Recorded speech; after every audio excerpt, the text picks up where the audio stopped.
Bonjour et bonsoir à tous. Je vous retrouve aujourd'hui dans un nouveau cours occulte et aujourd'hui, nous allons parler du phénomène des poltergeists, dont une série de films est sortie sur le sujet entre 1982 et 1988, ainsi qu'un film récemment sorti en 2015 parlant du même sujet. On savait plus vers qui se tourner. Vous avez sonné à la bonne porte. Ça ne ressemble pas à un cas de maison hantée comme les autres. J'ai jamais vu une chose pareille. C'est un poltergeist nouveau plus puissant que tous ceux que j'ai connus. Madison? Ma chérie, on veut que tu reviennes chez nous maintenant. Je suis là, maman. Faites le vide dans votre esprit. Oh non!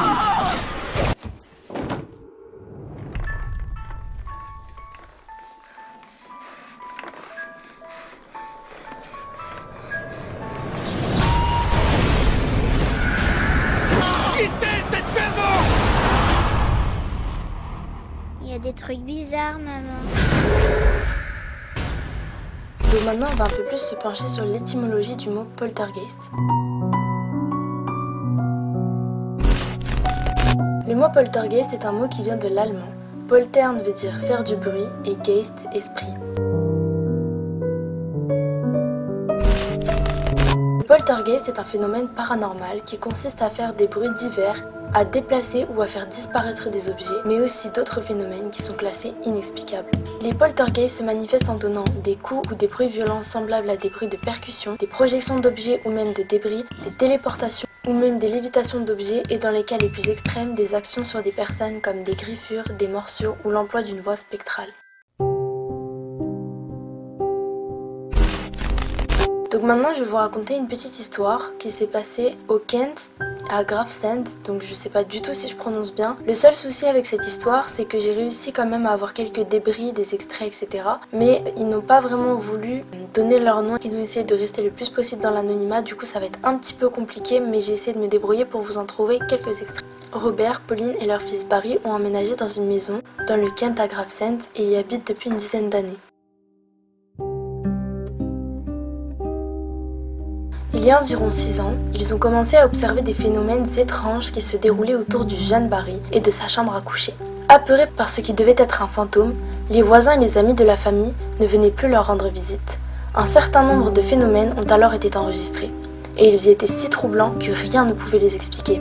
Une tasse qui bouge toute seule, une paire de gants en caoutchouc qui se soulève du plan de travail de la cuisine avant de traverser la pièce en volant, une chaise qui se tourne sur le côté, et des portes qui s'ouvrent et se referment. La famille avait déjà songé à faire appel à un exorciste ou à des chasseurs du paranormal, mais ils ne firent rien de tout ça, pensant qu'ils pouvaient chasser un esprit cher de la maison. C'est vraiment bizarre de vivre ici. Nos amis et nos voisins disent qu'ils ont peur de venir, surtout après la tombée de la nuit. Quand quelqu'un vient, il crie au revoir au fantôme et parfois les portes claquent après son départ. Nous aurions aimé faire venir quelqu'un pour le combattre, mais nous ne le ferons pas car ça pourrait être l'esprit de ma mère ou de mon père. Une grande partie de l'activité tourne autour du pauvre Barry et de sa chambre à coucher. Parfois, des personnes le voient ou l'entendent dans la maison alors qu'il n'est pas à l'intérieur, une forme noire le suit et des portes claquent. J'ai vu cette ombre 3 fois dans la maison, mais elle essaie de se cacher à chaque fois que je la remarque. Une fois, alors que je descendais l'escalier, j'ai senti cette présence derrière moi et je me suis retourné pour la voir.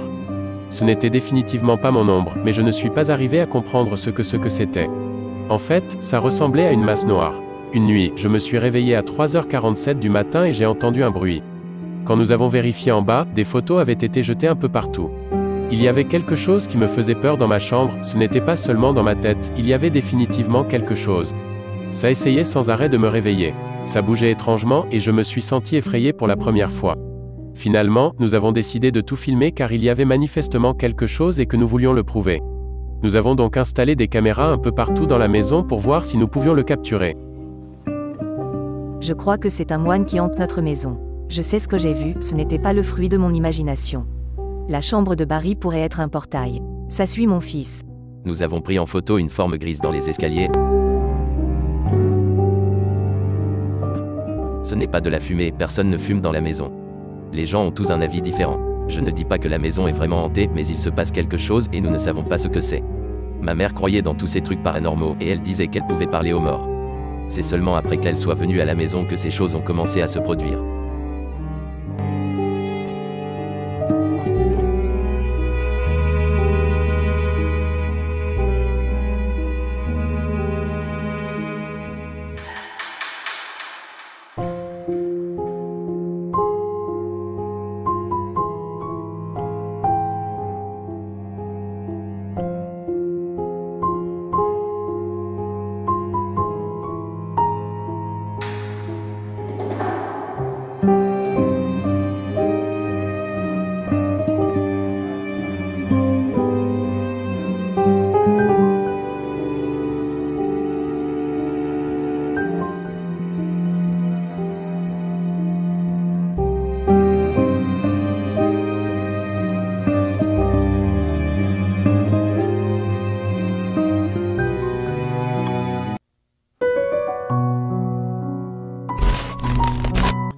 déjà à la fin, à l'analyse et à la conclusion de cette vidéo.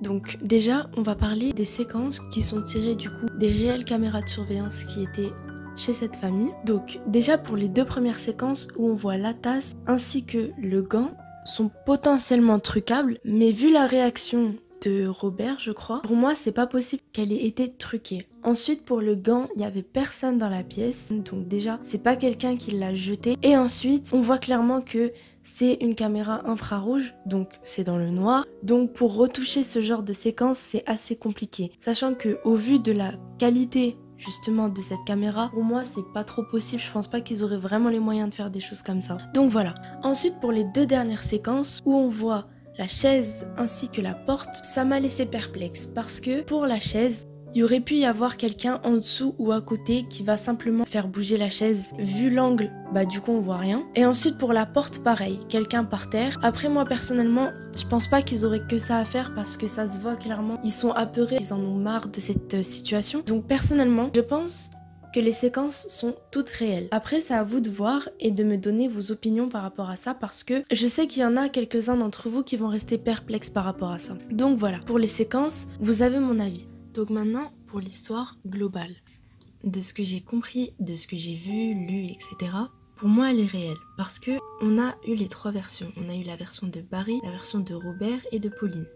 Après, il y en a qui pourraient penser qu'ils ont fait ça pour gagner de l'argent et que du coup ils se seraient mis d'accord. Sauf que on a des séquences qui vont avec. Séquences que je vous ai validées. Donc déjà pour moi, c'est pas possible.